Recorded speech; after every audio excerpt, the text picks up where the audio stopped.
Right, strap yourself in because I'm about to condense a whole month's worth of vlog footage into one vlog, and I thought about doing it in 2 parts, but I'm going to do it in one. So long vlog fans, you're going to be in your element. It is also probably going to be my chattiest one yet, so just a pre-warning, there will be a lot of chat. Also, another pre-warning, because I've already edited this together, I'm about to just add in some other clips. I accidentally, basically I had to reset my vlog camera back to factory settings, and by doing that I forgot that that automatically puts the skin smoothing filter back on this camera. It is revolting. It's not even like a nice skin smoothing filter. It makes me look like I am made out of wax and I'm melting. So there will be, like, trigger warning, there will be some points in this where I look very unusual. Like at one point, I think there's a clip, you can't even see my eyebrows, it's just completely smoothed me over. I'm just like lips and 2 eyeballs. So it doesn't last for long because I do quickly realise that it's on. But if you just notice that, if something looks a bit uncanny and you're like, why does Brittany look like she's sweating and really, really shiny and almost like melting? It's because this camera put that filter back on. So yeah, I'm going to rewind all the way back to the start of August when I went to Copenhagen for Fashion Week. I went to a lot of the same places, like cafes and restaurants and shops, that I went to when I was there for 3 days of design. So I'm not going to go into huge detail, like a full sort of like vloggy type documentation of Copenhagen. I'm going to do more of like a sort of like quick voiceover montagey with some clips. I didn't vlog heavily because the weather was so bad, but I'd still had a great time, and I think I had such a great time because of the company that I was in. Sure, I go to Fashion Week to see the shows, but largely go to Fashion Week to connect with people who I really admire that I don't get to see very often, because Copenhagen Fashion Week brings together people from all over, so it's a great opportunity to see the people that don't really get to see. And had such a lovely week with such a great group of women, and if any of you are watching, I just want to extend a massive thank you for spending time with me, allowing me to spend time with you.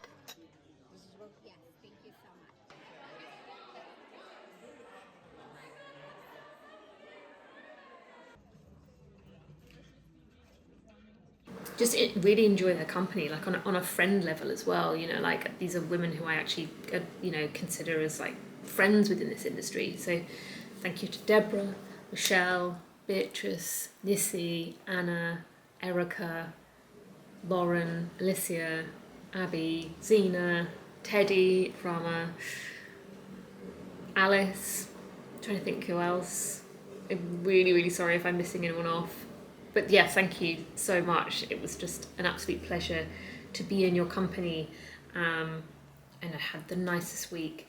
Like I said, the weather was a bit rubbish, but there were still some great highlights outside of just being with this great group of women. The Skall show was beautiful. Had quite a romantic feeling actually, thanks to the rain. There was a really nice atmosphere. Always love Skall because everything's just really wearable and just beautiful. The garment show at the Thorsvaldens Museum, I believe that's how it's pronounced, was also great. An incredible backdrop for a show, I have to say.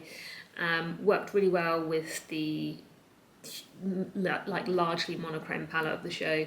Lots of great scallop details, loose, oversized sort of like mesh knits, pendants. Yeah, loved all of the garment. Mark Kenley was also a great highlight in another stunning location. Was able to witness some really beautiful backstage moments actually with that show. I'd say they were like my 3 highlights. Those 3 are always my highlights of Fashion Week shows over in Copenhagen. And went to a lot of favourites like Bottega Bali, Sunny, Apotheke. Went to Louise Rowe, which is always great for matcha. Sunny's always great for matcha as well. I'm trying to think where else I went. My mind has gone blank, but hopefully this montage that is running alongside the dulcet tones of my voice is just a nice, thing to view. Okay, now that I've briefly recapped Copenhagen, I will now continue the rest of August. See you on the other side.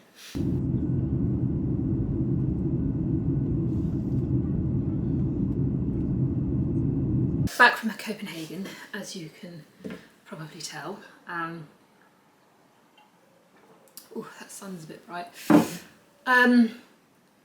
Yeah, a great time had, even though the weather was wild. At one point I was actually quite cold. Now I am home, however, I need to switch from fashion brain into renovation brain because we need to tick off quite a few jobs over the weekend.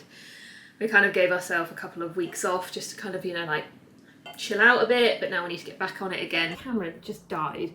The Sony ZV-1, sorry to sidetrack, this is a terrible vlogging camera, in my personal opinion. The battery life is just awful on it. Sometimes it doesn't even get through a day, and I'm not even using it that consistently. So yeah, it just died on me and I can't, it's going in the naughty corner now. What was I saying? Yeah, so gonna try get some big jobs done. The biggest one being the stairs and the entrance hall. At the moment, it's all just like raw, sanded back wood, so it really needs staining and then varnishing to protect it and make it really hard wearing. We've kind of just neglected it because it is such a big task, and it's one of those tasks that you kind of have to do and then leave the house and let it all dry. Like, it's the first thing you see when you walk in the house, and so we kind of want to start getting that looking like a nice functioning entrance hall. So the stairs and the floor all need staining, then they need varnishing, and it's the varnish that's probably going to be the thing that we need to like leave to dry for quite a while. So we're going to stain it a dark brown, and then the varnish will be a satin finish that will really make it pop. Because when you stain it, it has a very sort of like dull matte look to it, and then when you add the varnish, it really makes it look a lot richer and will give it a little bit of a sheen.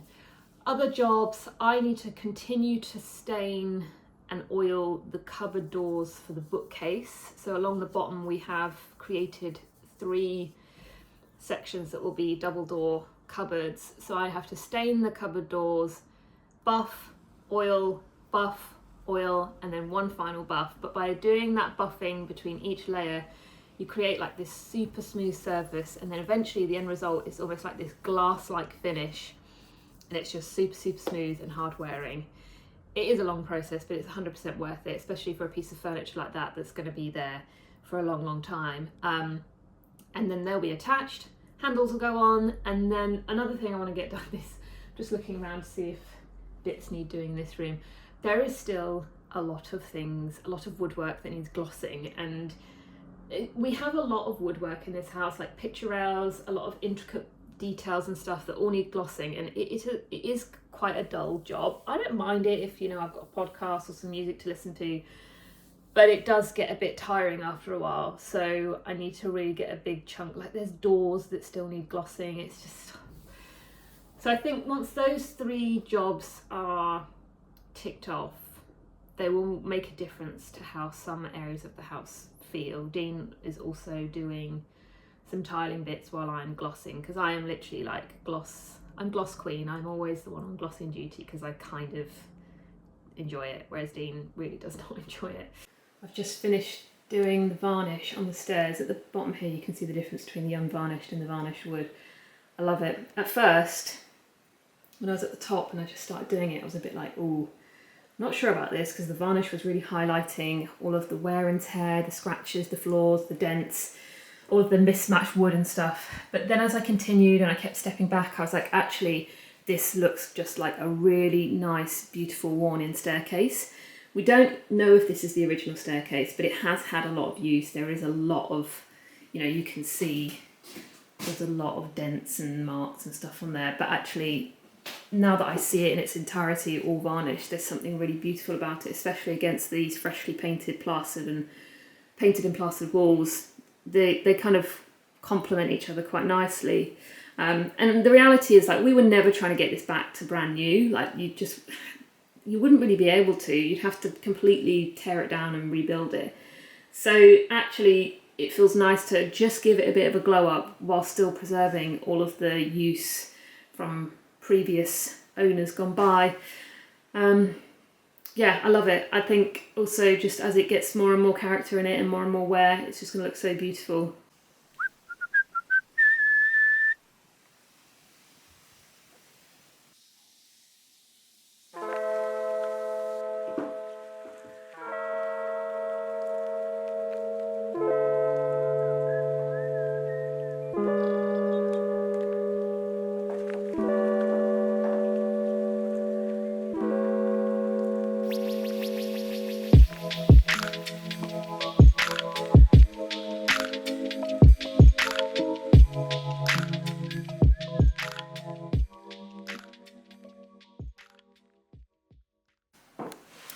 guys. Right, I've got big news. Tomorrow I am going to the hairdressers. It has been probably 2+ years since I've had a proper cut or colour at an actual hairdresser's. Any form of hair maintenance has been either Dean with his hair clippers just going along in a straight line along the bottom, or his mum with scissors, just straight line, blunt cut. I've had zero colour for a very long time, and yeah, no real like proper haircut. And I'm bored. I am bored of my hair. I don't really like it anymore, and I just feel like I've done the long hair thing, you know? I've grown it. I've had it for a while. It is time to maybe go back to the bob. I had a bob for about 4 years, maybe, yeah, it must have been around 4 years in my late 20s.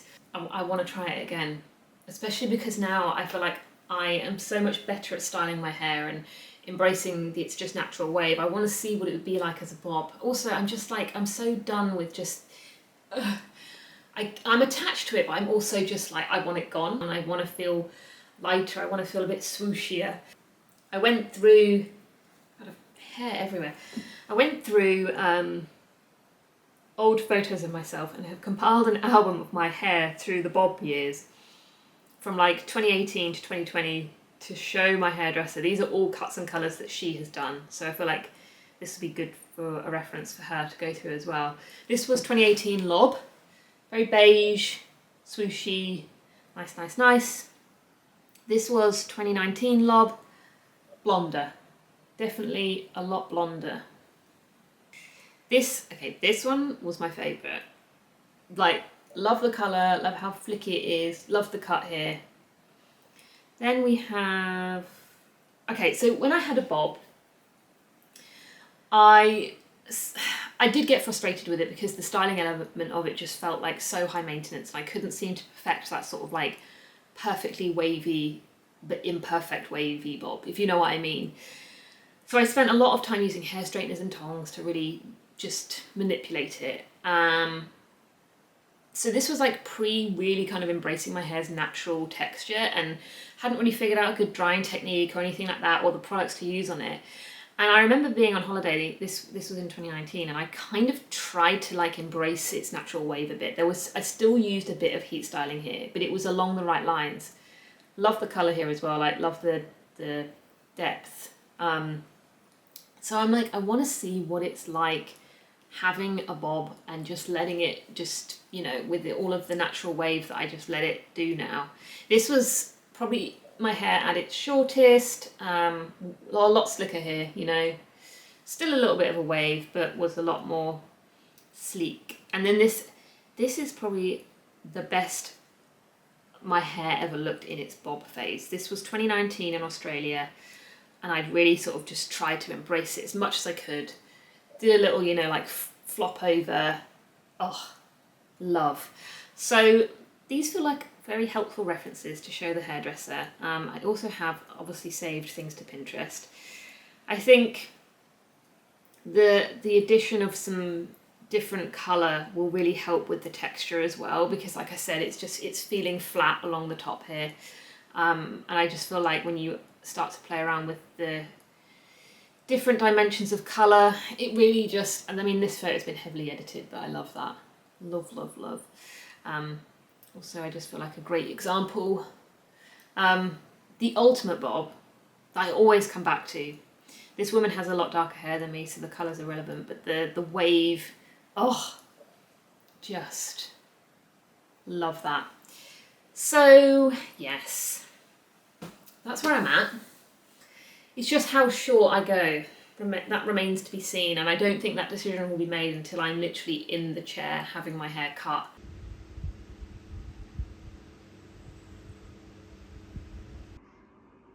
Why am I so nervous about this? I'm literally like shaking. It's just a haircut.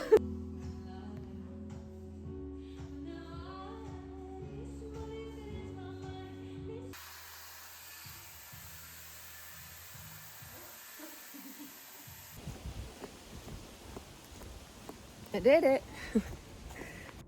Okay, 2 and a bit days since the chop and no regrets at this stage. I'm really glad I did it. It feels like a literal weight has been lifted. I spoke about in the last vlog how I just felt like it was weighing me down. I needed to scratch the itch, and I'm really glad I did it. So in terms of cut, kept it really blunt. I'm into the Lord Farquhar bob. I like a bottom heavy bob, but in the areas where it can get really heavy, just kind of cut in some slightly shorter bits. You can barely notice it, but it has made a difference to how it feels along the front here. And also this section, because this also can feel a bit too heavy sometimes. So, I mean, you literally cannot notice. There's just some slightly shorter bits there, just the top layer. Aside from that, completely blunt. And colour, kept it warm, chunky, sun-kissed, so that it will work with my natural hair colour, and also if I'm out in the sun. Because in the past I've had quite ashy blondes, and I found them to be a bit more high maintenance, especially when they grow out, and just keeping that tone. So this way I feel like I don't really have to do any toning with my hair, and the growing out will be fine.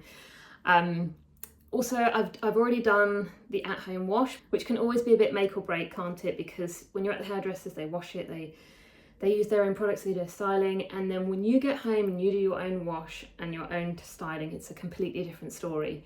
It did dry exceptionally big, because obviously there's nothing really weighing it down now, so it was just out here, and there was a lot of frizz. But I've been using this, I used this even when I had long hair, and annoyingly I don't know if this is still around. I will check.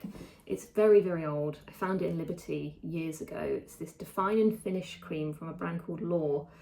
It's a great product. You can use it in damp hair or dry hair. I use it on dry hair. Sometimes my hair can be a bit fluffy and frizzy, so it just helps to reduce the frizz without it being shiny or greasy, and then add a bit of like definition back into the bottom. Just rub a bit in my fingers and then just go around the bottom. Yeah, I love it. I really, really love it, and I think it's just going to take like a couple more washes for me to kind of really, like, I feel like the scrunch technique is still working. I just got to try and, like, I don't want too many pieces to go under, you know, so it's kind of like that, getting that good balance of bits flicking out and bits going under. I feel like it's actually done really well. I mean, I've done no heat styling with this, which is great, because I don't want to get into a habit of relying on heat styling again like I did last time with my bob. So yeah, at the moment I am loving it, but watch me have a complete breakdown in like 2 weeks.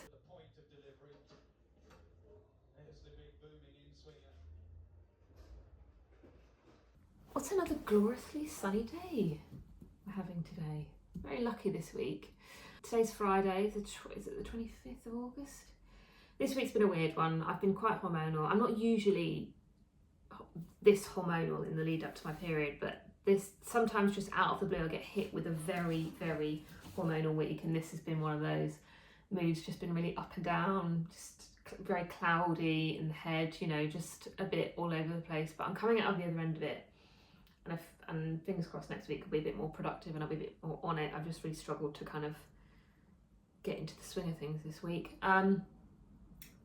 It's bank holiday this weekend, so we're going to spruce up the camper van in preparation for our trip in a couple of weeks.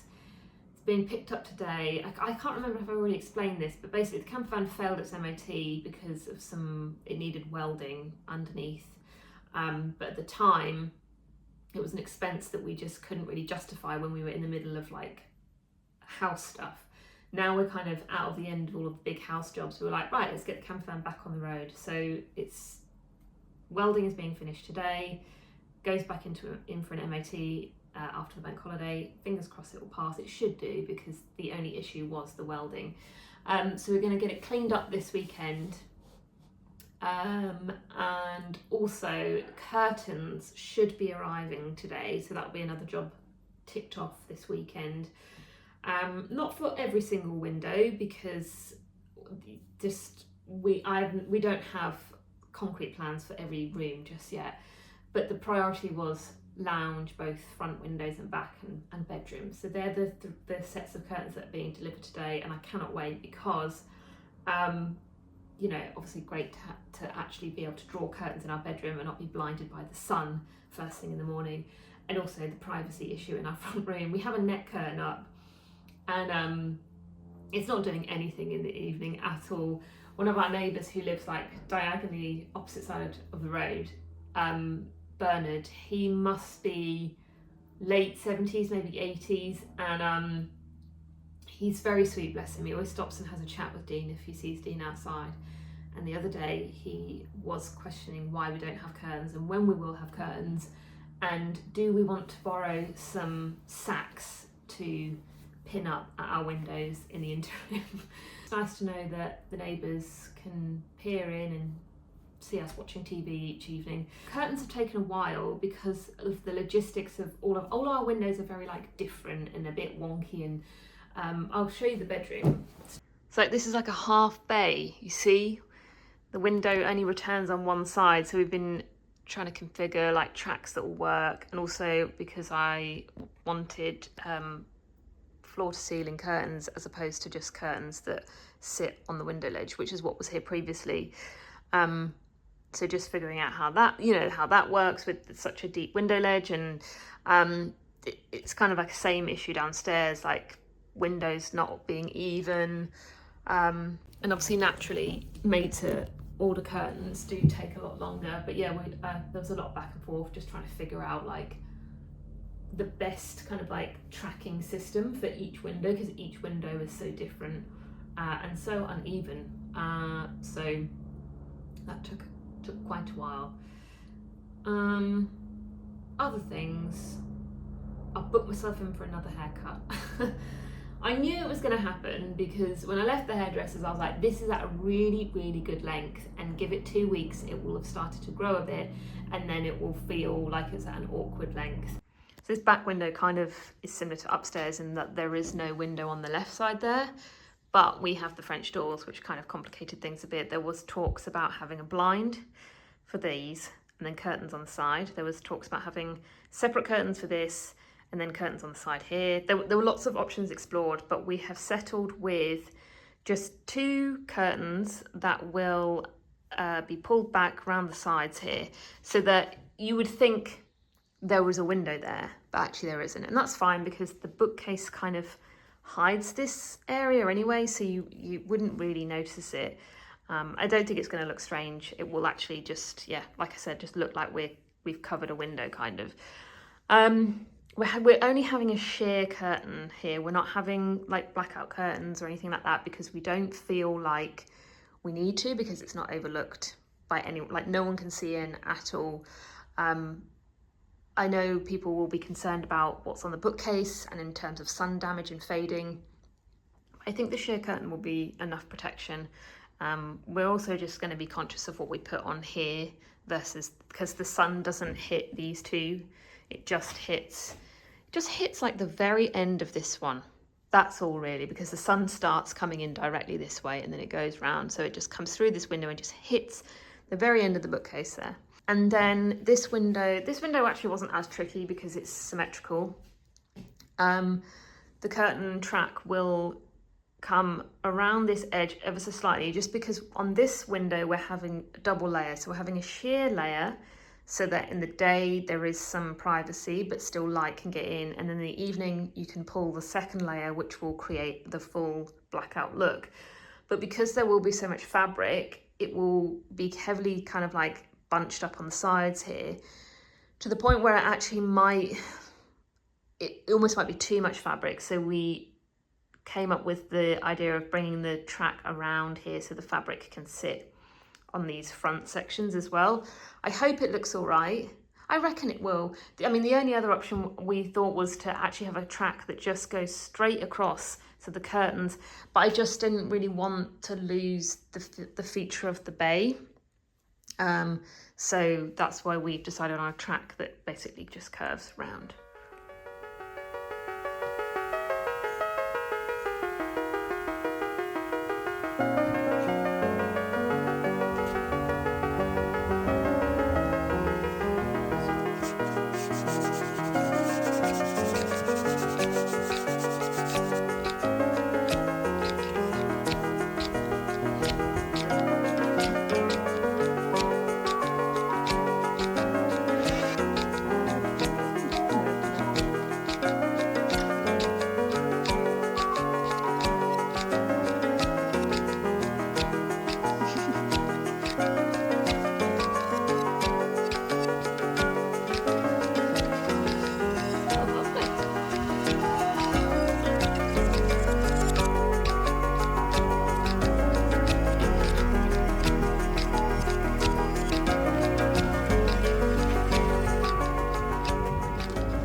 Guys, look at this bag that I got from Vestiaire Collective this week. This is actually the cutest little shoulder bag ever. Oh my god, it's so cute. Like, adorable. This is so cute. Let me just, so here you can see, bit of show and tell. Oh, my most recent Vestiaire Collective find. Oh my god, I love it. I love it, I love it, I love it. I love it so much. Don't know why I did that. I love it. I love that it's really structured and I can wear it over my shoulder. Oh, I have the Celine clasp, which is a stunning bag, don't get me wrong, and I will never part with it. It's like my pride and joy within my handbag collection, along with my Robindle. And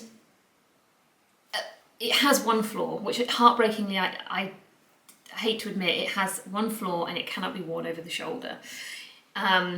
So I've always kind of wanted a bag in that type of vein that can go over my shoulder, and I feel like this is it. Oh, every time I see it, oh, look how glossy it is. Oh my god, it's so beautiful.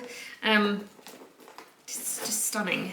So it's one of the 1995 bags that they then did a re-edition of, and at an astronomical price. But on the re-edition, the Prada logo is like embossed in silver, so it's really like quite. I think it's a bit gaudy, you know, like it's just a little bit like, I don't know. It's not quite right. I don't know. There's something about it. It's a bit jarring. I'm like, oh, I don't think I like that. Whereas this, just the embossing with no foil or anything like that on there, is just chef's kiss. You know, like that is just perfecto. Love it. I haven't even taken the tissue paper out of it. I got so excited when I took it out of the box. You know when you like have expectations for something and it exceeds all expectations. This is that moment. Okay, I feel like I need to get a book first, because this is also a great indicator of a bag's sort of practicality. If it can go over the shoulder and if it can fit a book. Oh, it's like it was made for books. I can fit my book in there. Then like makeup can go in here. Oh, there's a zip pouch. Okay, this, I need to go out. I need to go to the shops. I have to go out. I've got to go somewhere. I've got to leave the house and use my new bag. Right, quick oota in the mirror before I head out. Always very humbling, because I realise how much the mirror just continuously needs cleaning.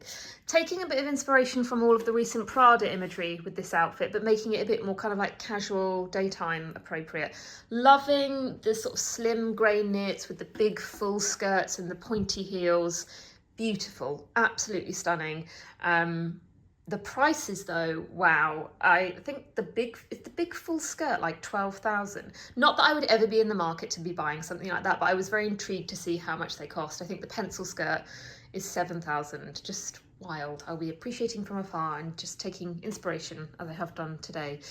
This is quite an old Sunspell cashmere knit, but as we all know, cashmere knits are a dime a dozen. You can get them pretty much most good stores. You know, Uniqlo is a classic.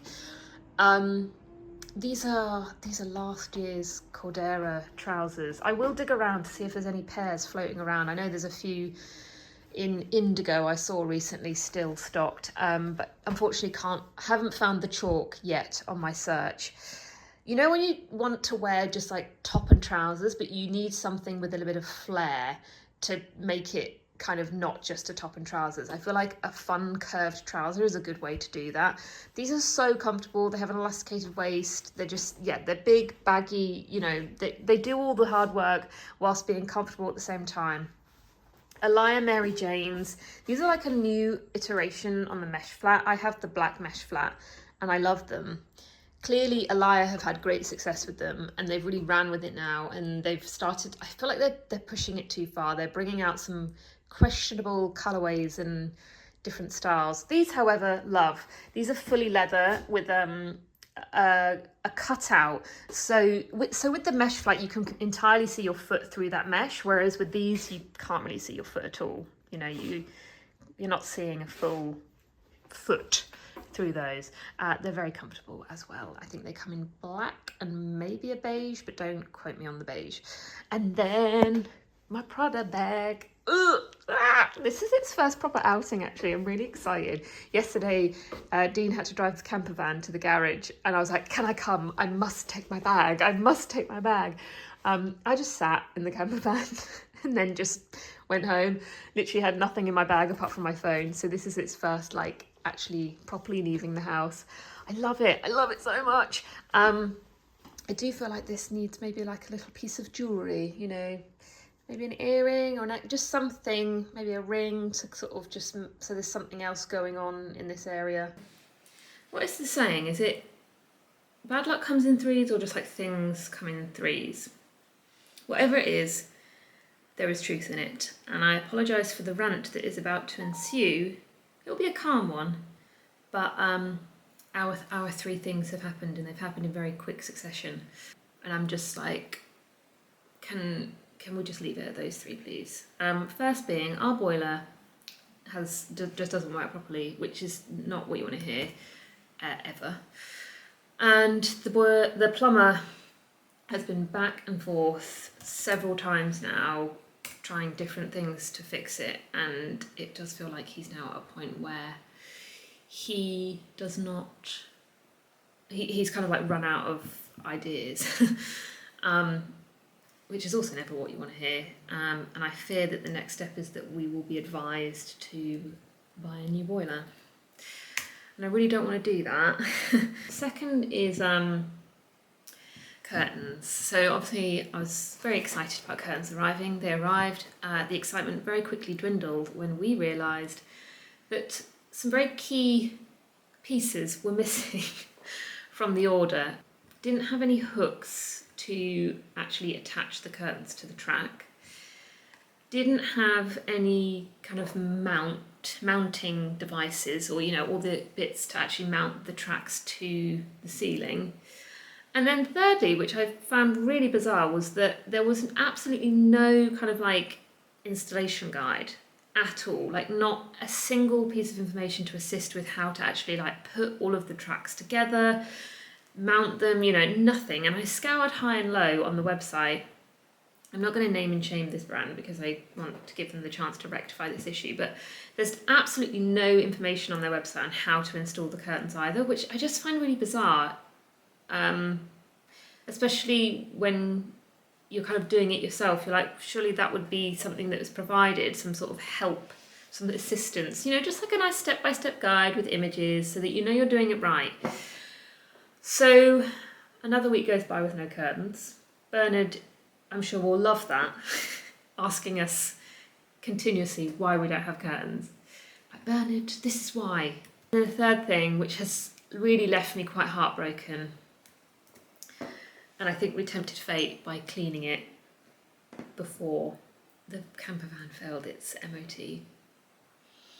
I don't even know how, because it failed its MOT earlier in the year, and we took it to Halfords and we got the brakes fixed, and then we took it to a welding specialist to get the welding done, because Halfords don't do welding, I think that's what they said, or they didn't want to do welding on a vehicle that old. And it failed on its brakes again. So I don't understand how it's failing on something that we got fixed at a garage. So that's annoying, and it now leaves us in a position where we don't have much time to kind of get it fixed and booked into MOT again. But this is what happens when you have an old camper van. Like, we've found that there's been a lot of kind of like resistance to the van when things go wrong. A lot of like garages are like, oh, it's too old, like we don't want to touch this, we don't want to take this work on.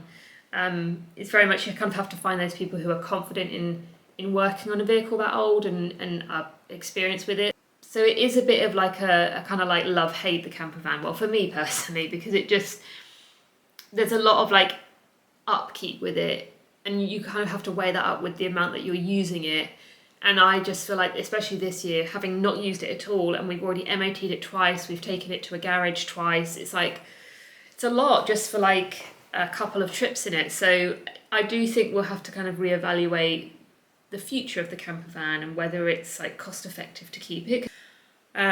So yeah, I'm still like, fingers crossed we can still go, we can get this sorted and we can still go to Somerset. But yeah, now that it's failed its MOT, I'm like, I'm being a bit pessimistic now. I'm like, I don't know.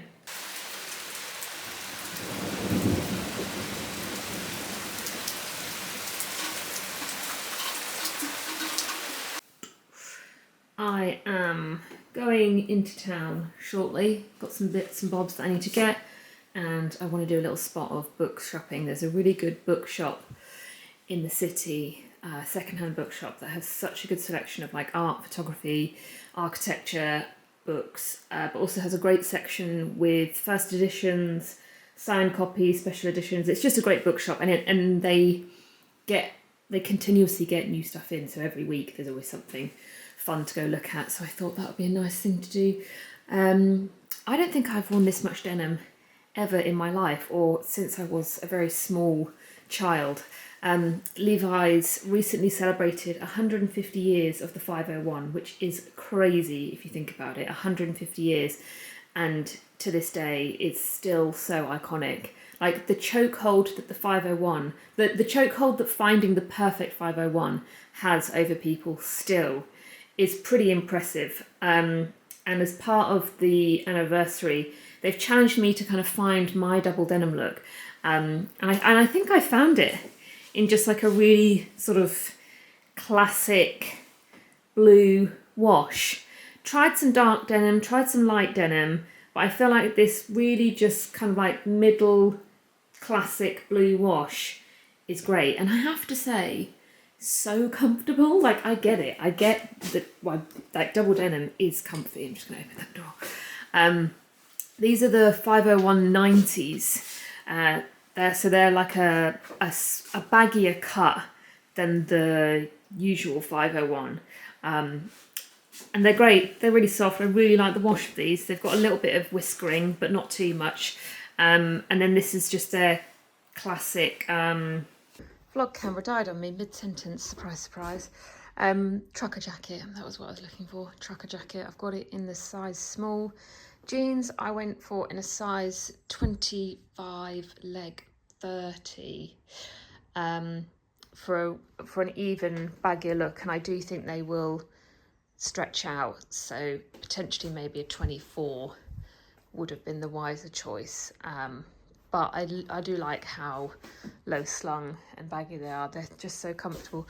I'm going to layer a trench over today because it is raining, and kind of use this almost as like a shirt, keep it buttoned up, trench coat, and then my Prada bag.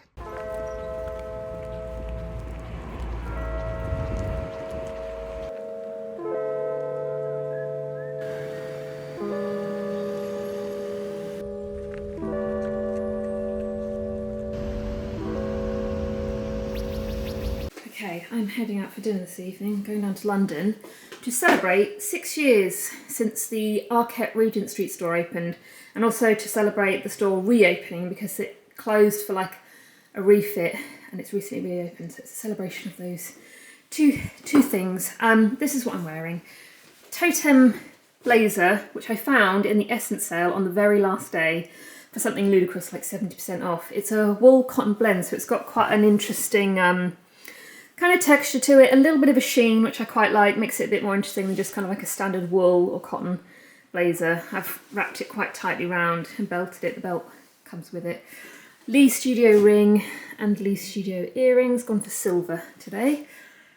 The Row linen skirt, which I found on Vestiaire Collective, to kind of create some continuity and also stop it from just being a black blazer and a white skirt. I've tied a scarf around my waist and pinned it to my skirt, which is going to be interesting when I need to go to the bathroom, but I will cross that bridge when I get to it.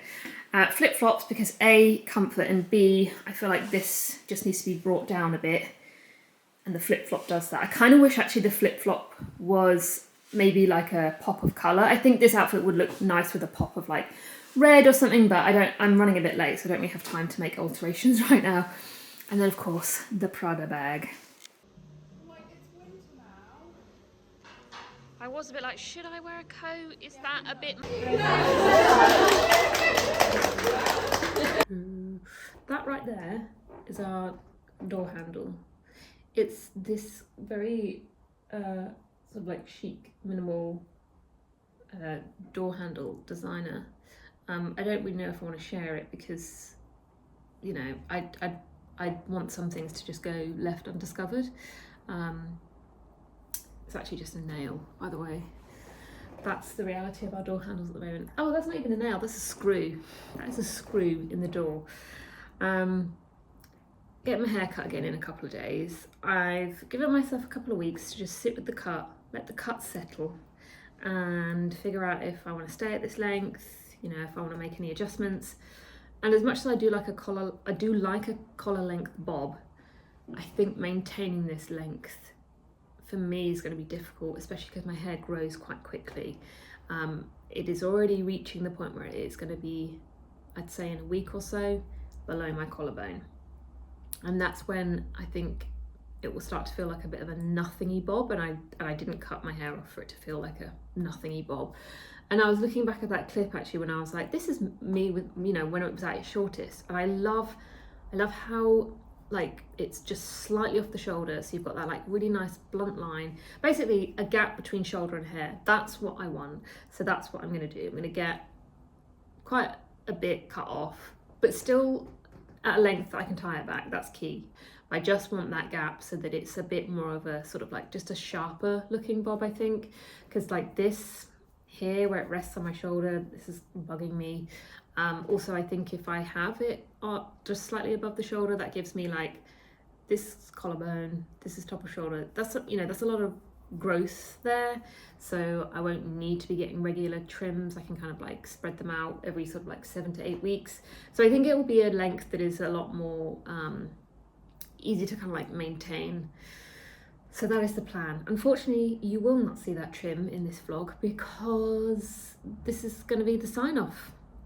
The next vlog, heartbreakingly, for those of you that are big fans of the videos and like it when they're regular, won't be until October, and I'm really sorry about that. I know like these like really long stretched out periods of time between videos isn't ideal.